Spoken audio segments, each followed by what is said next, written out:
반갑습니다. 안녕하세요. 네이버 블로그 속성 가해를 해드리는 AMPN 글로벌 관리실 너구리 한진호 과장입니다. 반갑습니다. 예, 오늘은 제3강 검색에 잘 뜨는 블로그 글쓰기라는 제목으로 강의를 준비했습니다. 좀 쉽게 준비했으니까 처음 시작하는 블로거 분들이 보시고 많이 도움이 되셨으면 좋겠네요.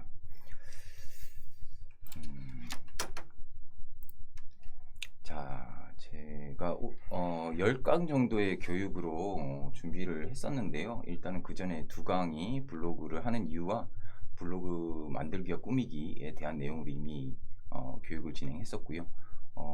이후에 5강 정도를 블로그 방문자 수 늘리는 방법, 그리고 3개의 강의로 해서 블로그 운영 노하우에 대한 내용을 알려드린다고 말씀드렸는데 벌써 3강이 돼서 그 내용을 좀 구체적으로 작성해서 가져왔습니다. 그래서 오늘 가르쳐 드릴 내용은 검색에 잘 뜨는 블로그 글쓰기라는 제목으로 교육을 진행할 예정입니다. 자, 오늘 교육해 드릴 내용입니다. 검색에 잘 뜨는 블로그 글쓰기입니다.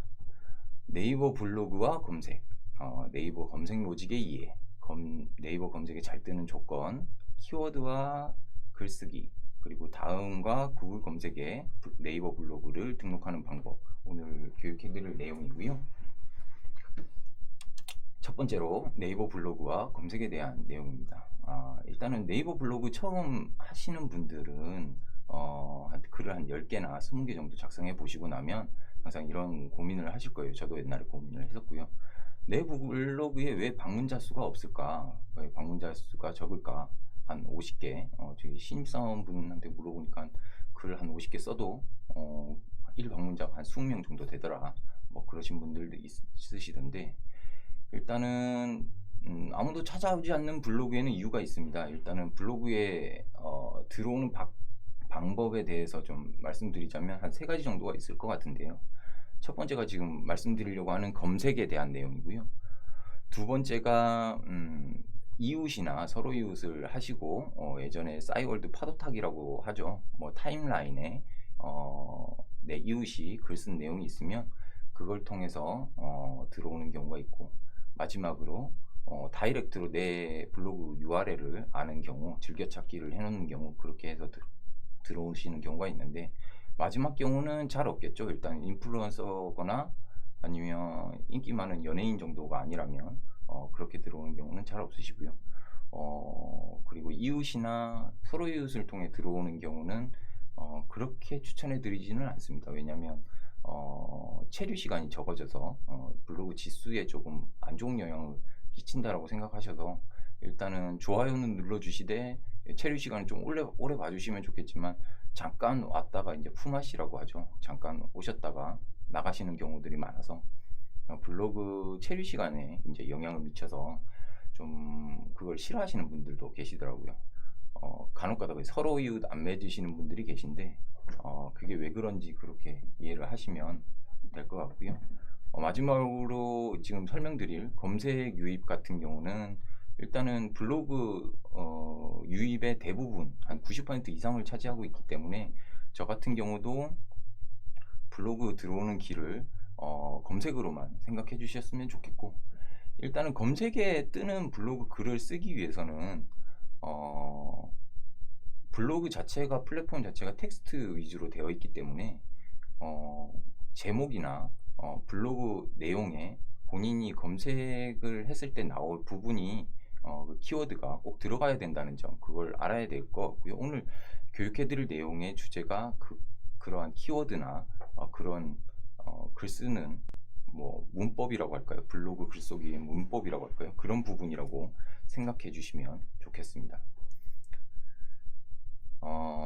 제가 정리를 한번 해봤는데요. 검색이 안 되는 포스팅의 특징이라고 할까요? 일단은 제목에 키워드 없이 제목을 정하시는 분들이 있어요. 일단은 저 요즘 유행하고 있는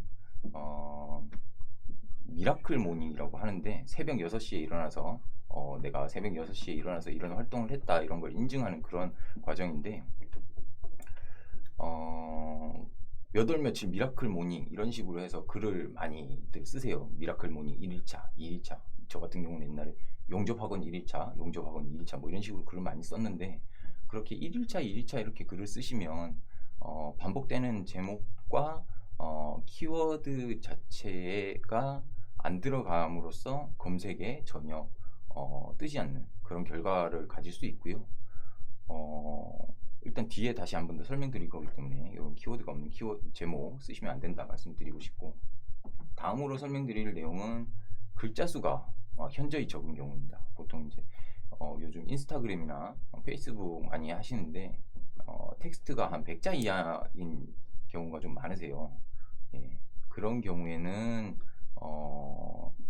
여러분들 이 텍스트 기반이다 보니까 100자 이하 되는 컨텐츠 같은 경우는 전문성이 떨어진다거나 그런 식으로 생각을 해서 좀 좋은 블로그다라고 평가를 하지 않는지 일단은 검색에는 잘 안 뜹니다. 일단 카테고리마다 조금 다르긴 하겠지만 좀 그런 경향이 있고요. 보통 이제 100자 이하신 분은 한 500자 이상 써주십사 얘기하는데 그거는 뒤에 어떤 정도의 텍스트를 써야 된다, 그건 다시 한번 알려드릴게요. 그리고 다음으로 유사 문서에 대한 내용인데요. 유사 문서란 거는 텍스트 내용이 한 70% 이상이 동일한 내용이면 과거의 글을 상단 노출을 해주고 새로 쓴 글, 뺏겨 쓴 글이라고 표현해야겠죠. 그런 글들은 검색 누락시키는 그런 상황을 말씀드리는 건데요. 유사 문서가 걸리면 뭐 일단은 검색 누락이 되기 때문에 간혹가다 옛날에 한동안 유행했던 게 기사를 복사해서 쓰시는 분들이 많으셨어요. 근데 저 말고 다른 분들이 유행이다 보니까 다른 분들이 똑같이 기사를 뺏겨서 올리시면 동일한 내용의 글을 올리게 되겠죠. 그러면 유사문서로 검색에 안 뜨는 결과물을 얻을 수 있습니다. 일단은 그런 게 있고요. 그리고 유사 이미지가 있는데 옛날에는 블로그 글 쓸 때 이미지가 무조건 있어야 되고 그래야 상위 노출되고 이런 적이 있었어요. 그래서 사람들이 그 경험 때문에 무료 이미지 사이트에서 내용도 고치지 않고 이미지 편집도 하지 않고 그대로 다운받아서 쓰는 경우가 많았거든요. 그래서 저도 그렇게 많이 썼었고요.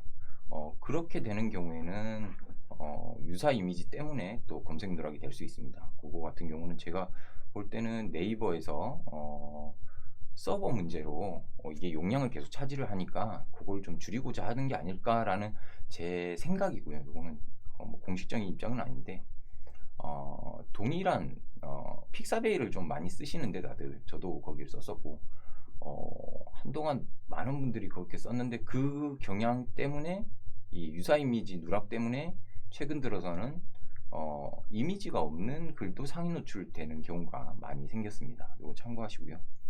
다음으로 링크입니다. 이건 좀 심각한 문제인데 쿠팡 파트너스라고 해서 최근에 쿠팡에서 자기네들을 홍보해주는 링크 값을 드리고 파트너들에게 수수료를 드리는 그런 경우가 있는데 쿠팡 파트너스를 통해서 돈을 많이 버는 사람들이 생기다 보니까 기계적으로 이거를 생성해서 링크 값을 넣는 블로그를 올리는 사람들이 많이 늘었어요. 그걸 통해서 돈을 아주 많이 버신 분도 있다고 알고 있습니다. 그걸 또 가르치는 분도 계시고요. 근데 그렇게 하셨던 분들이 지금 많이 저품질을 많이 떨어지시고 그 검색 누락된 경우도 많습니다. 지금 현재 상황으로 말씀드리자면 쿠팡 파트너스 링크를 본문에 삽입하시는 경우 무조건 검색 누락이 되는 걸로 알고 있고요. 저 같은 경우는 쿠팡 파트너스로 돈 벌려고 했던 적이 없기 때문에 그 사례만 알고 있지만 이제 저 같은 경우도 비슷한 경우를 겪었던 게 제 출처를 명확히 하려고 자료 출처를 명확히 하기 위해서 국세청이나 고용노동부 사이트의 사이트 주소를 반복적으로 제가 좀 밑에 링크 값을 올렸었는데 그 덕분에 그 글들이 검색 누락이 되는 경우가 있었습니다.